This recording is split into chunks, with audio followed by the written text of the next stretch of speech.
Привет, это Лена. Сейчас, в это время, когда вы нажали посмотреть, для вас и актуально. Это ваше время, золотое время. Узнать правду о вашем будущем. И я посмотрю для вас на картах Таро, на вот этих картах Таро, такой вопрос.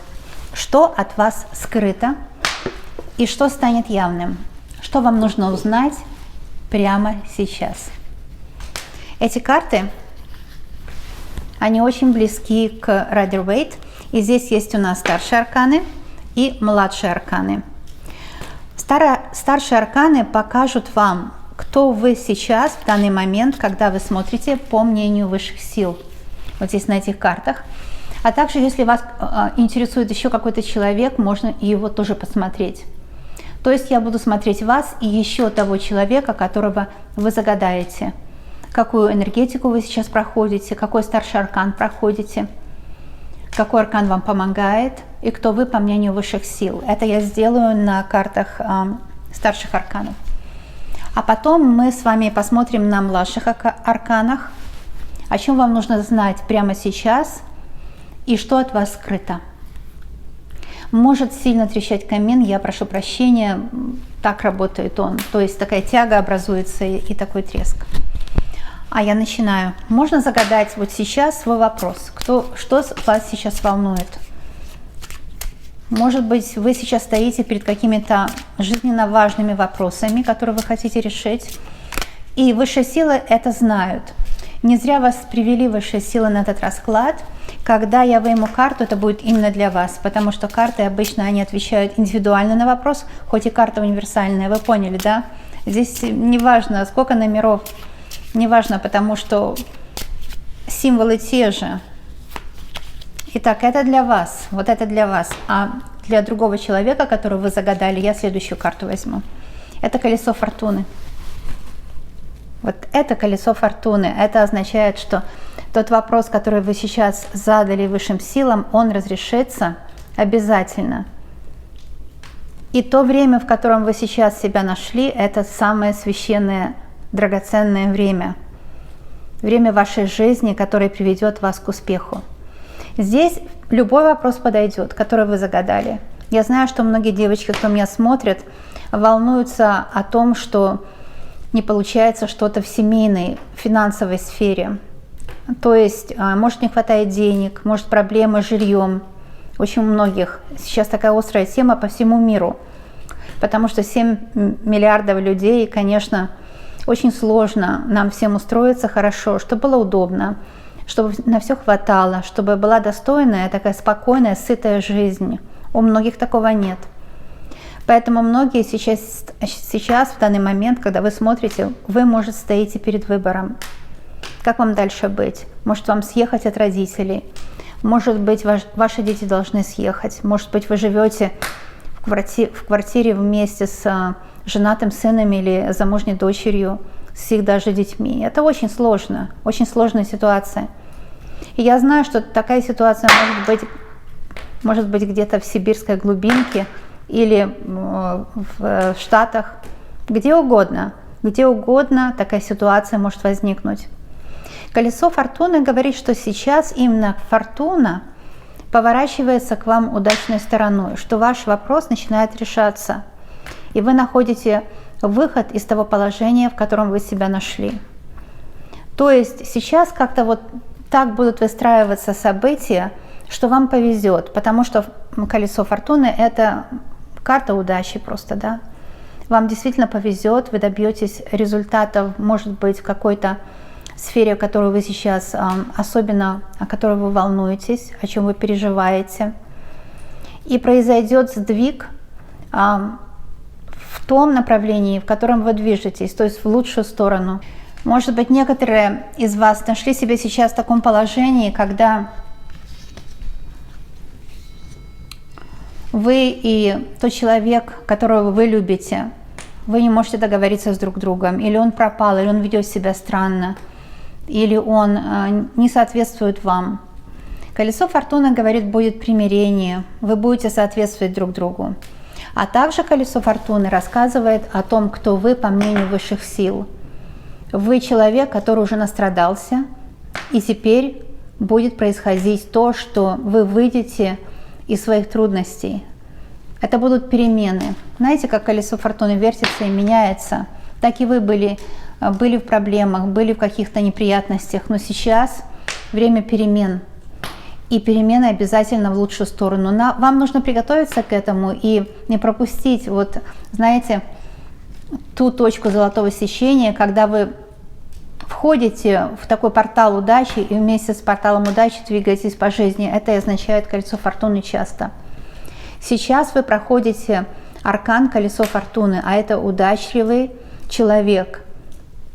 Это такой сейчас период в вашей жизни, где будут решаться все ваши дела, все ваши жизненные задачи. И жизнь будет устраиваться. А когда выходит вот эта карта, это означает, что высшие силы, ангелы вас поддерживают. Вас поддерживают и готовы вам указать путь.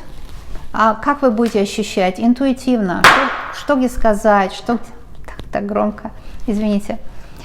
Что где сказать, как где себя вести, вы будете ощущать, вы будете знать, с кем общаться, что нужно сделать, чтобы продвинуть себя, может, в профессии, в карьере, или устроить семейные дела в партнерстве.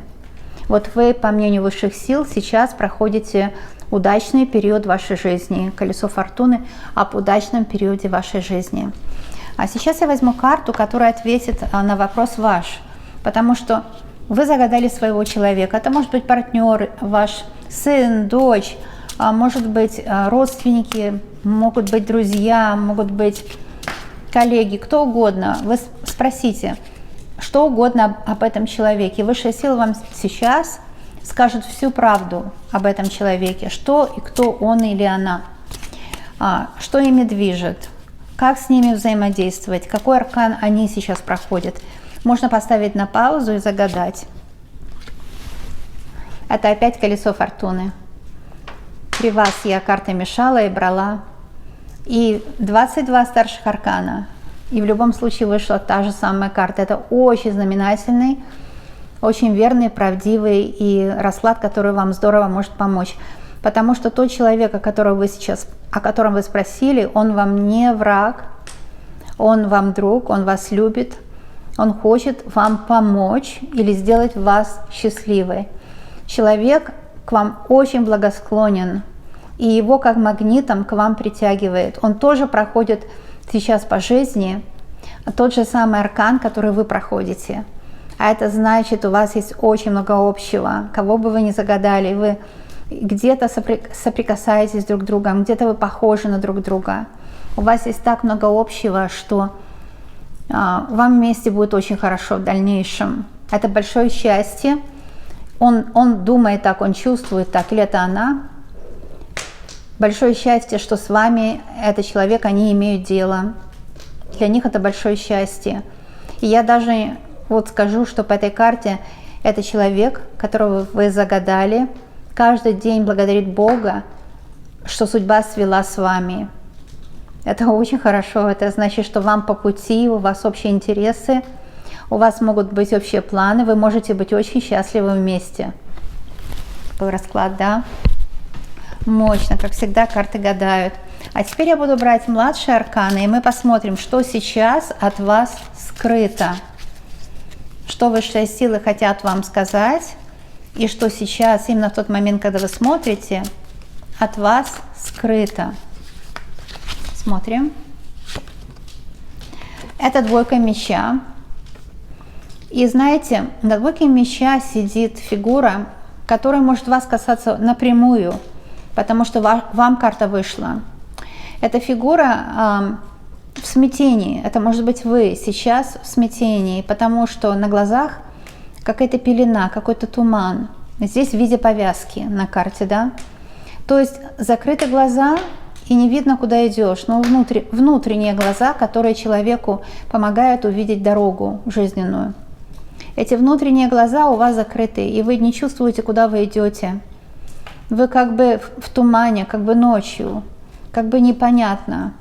Может быть, здесь на вас влияют другие люди или обстоятельства, потому что и с левой, и с правой стороны вас окружили мечи. Меч – это символ чужих мыслей в данном случае, или же это ваших мыслей, символ ваших мыслей, неконструктивных. И меч – это также могут быть опасности. Может быть одна опасность финансовая, другая опасность может быть связана с третьими лицами в отношениях. Но кто-то или вас пугает, и вы думаете, что вам тяжело разглядеть правду в людях, потому что глаза у вас закрыты, то есть символически, когда глаза закрыты, вы не можете разглядеть правду в людях, поскольку люди скрывают правду от вас. Эти люди не хотели бы, чтобы вы узнали правду по тому или другому вопросу. И вы знаете, какой вопрос сейчас вас касается. Эти люди хотели бы, чтобы вы были в неведении, чтобы вы не знали всего, что касается того вопроса, который сейчас вас волнует. И, может быть, они вас где-то пугают. Не делай этого, не делай того. И, может, это выгодно им. Вот это от вас скрыто. Есть какие-то люди в вашей жизни, которым невыгодно, чтобы вы узнали всю правду. И они пробуют скрыть от вас всю правду. Что еще от вас скрыто? Идет какая-то внутренняя борьба, но это не такая опасная борьба, потому что на карте вы отбиваетесь от каких-то внешних обстоятельств. Это 7 жезлов. Карта говорит, что от вас люди скрывают свои мотивы. С вами взаимодействуют некоторые люди. И я не могу сказать, что они все ваши враги или все ваши друзья. Эта карта не говорит об этом. Они скрывают свои лица. Знаете, как бывает, иногда читаешь комментарии, и нет аватарки, а только есть буква. Это буква вашего первого имени. Так, YouTube дает вам такую аватарку, если вы свою не поставили. Я не говорю, что вы должны ставить свою аватарку. Но у меня вот иногда такое ощущение тоже бывает по 7 жезлов, когда я читаю комментарии, нет лица. Но я знаю, что 99 случаев это когда человек просто не поставил аватарку, потому что, может, не получается, может, с телевизора смотрит. Но бывает, скрывает свое лицо. И я привела этот пример, чтобы вам объяснить 7 жезлов, потому что вы здесь видны в полный рост. И те люди, которые с вами взаимодействуют, это могут быть как и друзья, так и враги. Анонимные друзья тоже бывают. Эти люди, они не показывают свое лицо по какой-то причине. Может быть, они смущаются, может, они не хотят, чтобы вы что-то прочли в их глазах. Эти люди скрывают свое лицо. Или под маской. Или делают дела с помощью рук других людей, понимаете, как бы через третьи лица. Потому что вы здесь отбиваетесь от того, что кто-то с вами или спорит, или что-то требует от вас, что-то вам доказывает, но вы не видите их лиц. Эта карта может говорить о том, что вам приходится нелегко. Это могут быть сотрудники, работу которых вы делаете, они за нее деньги получают, а вы работаете. Это может быть, знаете, так бывает иногда в коллективе или же между предприятиями, что унижение идет другого человека, его просто унижают, свое лицо не показывают, а унижают человека, которого может, компания выставила на совещание или еще что-то, пытаются унизить, пытаются, как сказать, показать себя, что ли, выше вас, да? Это очень некрасивый прием, и он обычно используется теми людьми, которые знают, что вас можно запугать. Главное, не испугайтесь их, и они отступят, потому что их единственная цель – это запугать вас. Что еще от вас скрыто? Это хорошая карта «Тройка чаш», и скрыто от вас пока ваше счастливое будущее. Но поскольку вышло 2 карты «Колесо фортуны», я могу с уверенностью сказать, что вот, знаете, будет развиваться все очень быстро. Тройка – это вот 3 этапа. 3 этапа будет развиваться, и события будут продвигаться очень быстро. Это может касаться ваших дел в суде или где-то виза, или работу найти, ну что-то такое, может быть, отношения найти лучше, или договориться с любимыми людьми. Развиваться будет все очень быстро, ну как сказать, быстро, но постепенно, в 3 этапа. 3 этапа будет. Может быть, эта карта говорит, что вы пока не готовы вот к этому, потому что вы привыкли, что у вас как-то, ну как-то все не получается. 3 чаш — это когда вы будете довольны 3 раза, 3 этапа будет идти продвижение вашего вопроса. Решение вопроса где-то вашего идет. И вы будете довольны результатом. Неожиданно даже, можно сказать, вы будете довольны результатом. Что еще от вас скрыто? Мужчина какой-то, может быть, следит за вами. Это рыцарь меча. Это человек, который интересуется вами, потому что вы очень интересны не только внешне, но вот с вами интересно разговаривать. У вас что-то есть такое необычное, что мужчину очень привлекает. Он знает вас, скорее всего, и ищет с вами встречи. Может, он следит за вами в соцсетях, может, он выспрашивает у общих знакомых что-то о вас. Но есть какой-то мужчина, который вами интересуется. Рыцарь — это еще свидание. Эта карта говорит, что от вас скрыто пока, что кто-то ищет вас, чтобы с вами начинать встречаться. Может, для романтических отношений, для серьезных отношений или для работы. Но кто-то ищет с вами встречи. Это пока еще от вас скрыто. Что еще от вас скрыто? Вы знаете, стабильная очень карта. И я знаю, что у вас, вот тот, кто меня сейчас смотрит, это у нас с вами разговор тет-а-тет. Я точно знаю, ну я по карте сужу о вас, да.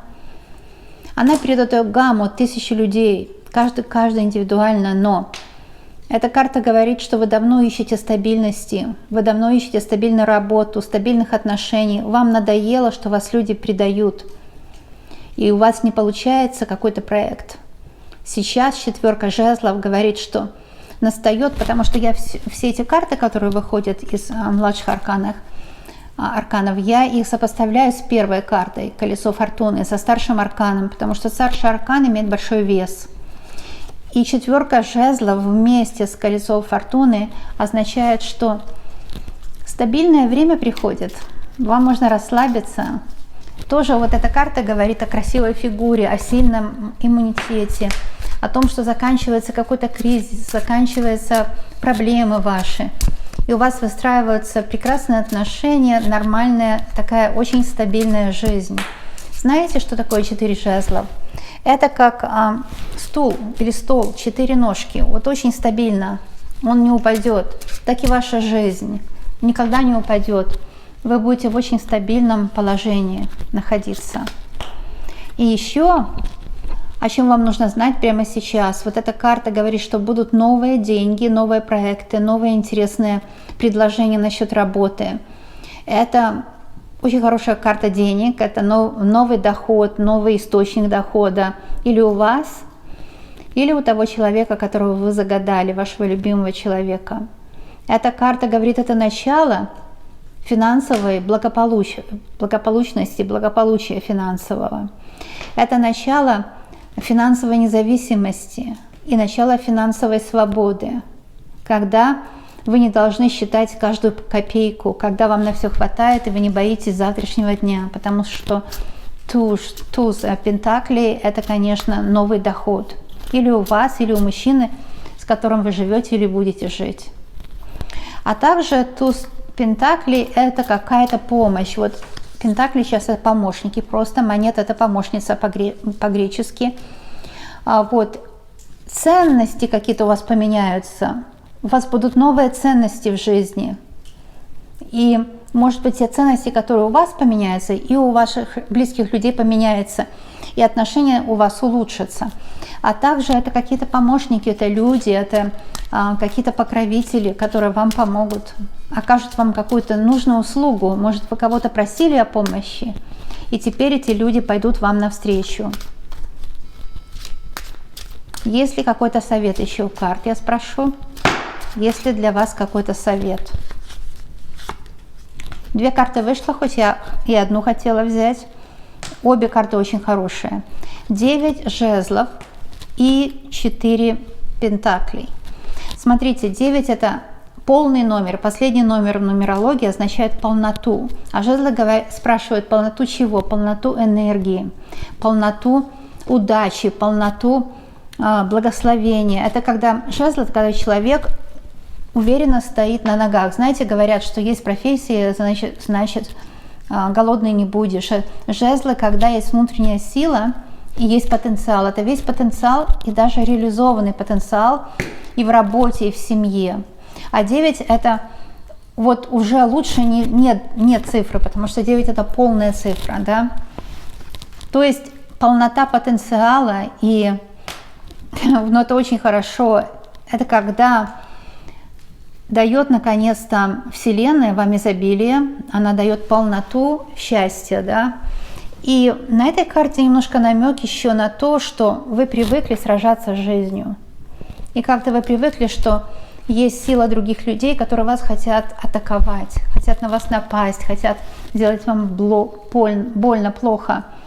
И эта карта намекает на то, что чтобы сохранить эту полноту благословения, изобилия, счастья, карта говорит, что нужно делать. И на карте изображен вы или изображена вы с одним жезлом в руке, как с палкой для защиты. А сзади вас стоят 8 еще жезлов, и вы на них не обращайте внимания. А те другие жезлы – это ваша внутренняя сила, ваши таланты, ваш здравый рассудок, ваш ум, ваше умение сориентироваться в любой ситуации и выйти из положения, ваша гибкость, находчивость, трудолюбие. Вот это все, вот эти жезлы сзади, вы про них забыли. Потому что люди, которые перед вами, они вас запугали, они вам внушили, что вы слабые, они сильные. И тогда вы взяли вот эту одну палку, и вы отчаянно хотите защититься. Я вам сейчас описала ситуацию, которая могла у вас быть в жизни раньше. Но в карте всегда очень много всего есть. Она показывает на сюжете, который здесь, ту ситуацию, от которой вам нужно уходить. Вам нужно всегда помнить, что когда вы говорите с оппонентами, да даже в семье тоже оппоненты, другие люди, у них другое на уме, другое, чем у вас. Возьмите с собой всю вашу силу, все 9 жезлов. И правильно было бы, если все 9 жезлов, то есть символически ваша сила, как я уже сказала, умения, таланты, способности, возможности, красота и так далее, когда бы вы всю эту силу взяли как свой арсенал и вышли бы в своей силе, тогда любой бы человек вам не говорил, как вам жить, не диктовал бы свои условия, не манипулировал, не требовал бы ничего от вас. Почему? Потому что он увидел бы вас в силе. И сильного человека не только боятся, его тоже уважают и успокаиваются все. Ну, например, сильный сосед. Это хорошо или плохо? Это хорошо. Богатый сосед. Потому что если богатый сосед, он в своей силе, ну и вам хорошо возле него. Он не будет, например, пытаться у вас что-то украсть или поругаться с вами. У него будет спокойное состояние. Богатое следующее государство. Вот как, например, Канада и Америка, Штаты, да?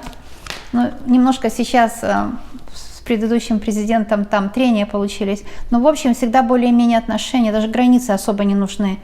Потому что богатый сосед – это хорошо. С этим соседом можно торговать, и каждая страна заинтересована в принципе, чтобы сосед был богатое, стабильное государство следующее, поскольку вам возле такого государства спокойнее жить. То же самое и в семье. Если у матери, мать уже в возрасте, у нее есть какие-то средства, есть какая-то пенсия, да, это не то, что вы ей бы не помогли, если бы у нее не было. Нет, конечно, вы хороший сын или хорошая дочь, вы, конечно, помогли бы. Но когда она вот с позиции силы, она не будет приходить к вам и, ну, как бы надоедать, так сказано, да, настаивать, учить вас жить, потому что, ну, у нее есть такая позиция, что из позиции своей силы человек не будет другому мешать жить, да. А мать, которая слабая, например, она одна, пожилая одна, ей тяжело материально, у нее, может, есть какие-то проблемы, она, конечно, будет опираться на вас. То есть, ну, вы поможете, но это сделает вашу жизнь слабой, поскольку, если вы в среднем возрасте, вам нужно состояться, да. То есть, другими словами, что хочу сказать, ребенок. ребенок, например, который хорошо учится в школе, вы знаете, что он может за себя постоять, например, в школе, вы не будете волноваться о нем. И вы сможете своей жизнью жить. А если ребенок слабый, а если у него какие-то проблемы, вот вы себя будете туда отдавать, как мы, женщины, все умеем, и сами от себя будете отрывать как бы кусок, да? Ну, кусок, может, финансовый или энергетический. Дали кусок ребенку, кусок матери, кусок отцу, кусок соседу. А что себе осталось? Потом смотрите, партнер пришел, и вы как кошка с собакой, потому что ничего не осталось, пусто внутри, все отдали другим. А вот эта карта, девятка жезлов, она говорит, что у тебя есть 9 сил, как у кота 9 жизней, да? Всегда пользуйся своей этой силой, и когда люди будут видеть тебя сильной дочерью, сильной там соседом и так далее, они будут к тебе спокойнее относиться.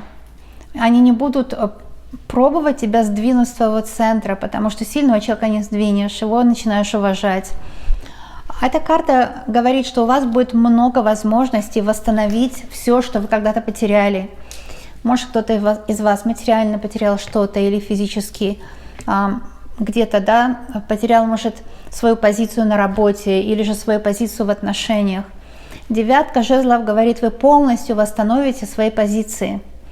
Но только если вы не будете вот поступать так, как на этой карте, и вы уже так поступали, то есть вы выходили из себя, но здесь человек вышел из своей силы, все его жезлы сзади остались. Вы вышли из своей силы, чтобы помочь другому, и сами оказались в ослабленном положении. Вы вроде человеку или помогли, вы ему последнюю искру души отдали, но сами просто упали, обесточенный человек.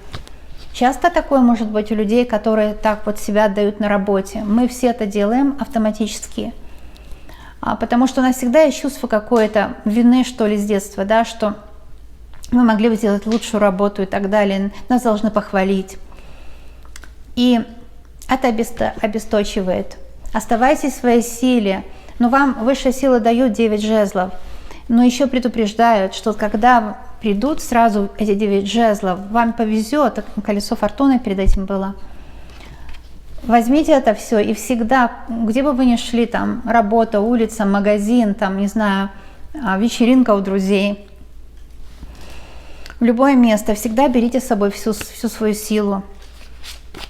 Если вы будете так делать, вам расклад гарантирует, что вы свою силу не только не потеряете, вы ее еще и приумножите. Это такой мощный расклад. Но кто, конечно, хотел, тот точно услышал все, и этот расклад вам очень здорово поможет. И я в каждом видео немножко в конце делаю такую небольшую говорилку. У меня смотрят разного возраста люди, и это очень приятно, очень мило, потому что мы дружим независимо от возраста, правда? Дружба не знает ни границ, ни возраста, это правильно.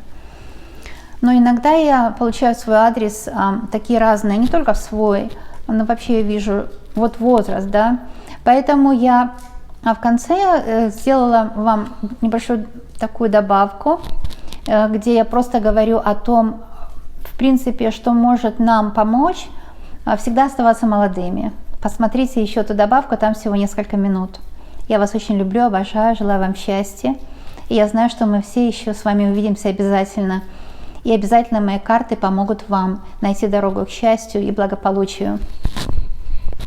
Пока, друзья. Это бывает так у нас у всех с возрастом, но возраст это, наверное, 35 плюс лет, когда мы перестаем следить за тем, как изменяется язык общения. Когда мы общаемся как бы по старинке. Язык меняется очень быстро.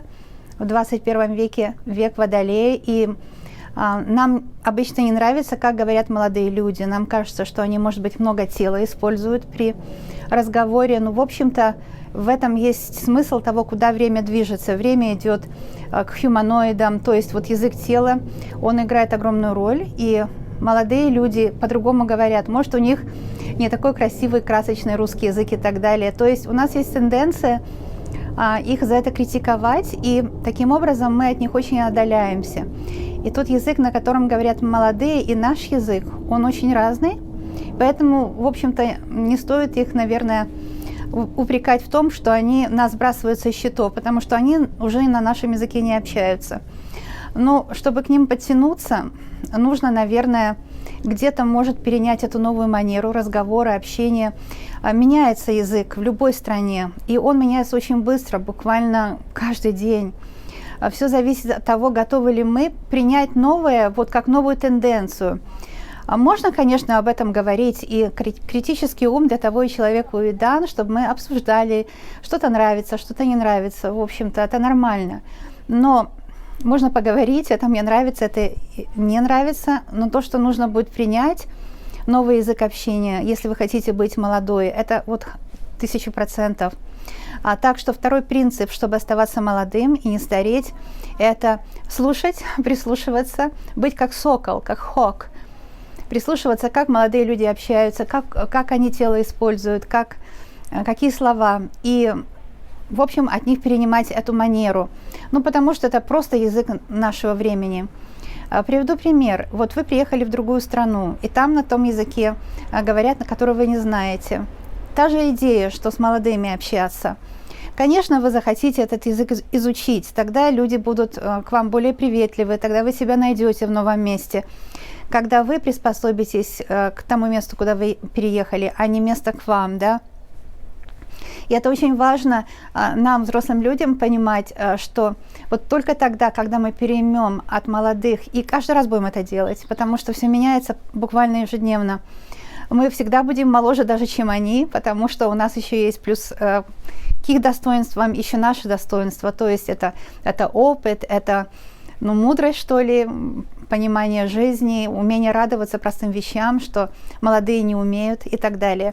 То есть второй принцип – учимся модерному языку и не забываем, что он может быть другой, он может быть даже хуже, он может быть более ограниченный, не такой поэтичный, не такой глубокий, но это веяние времени, это как мода. Веяние времени, только когда мы идем со временем в ногу, только тогда мы молодые.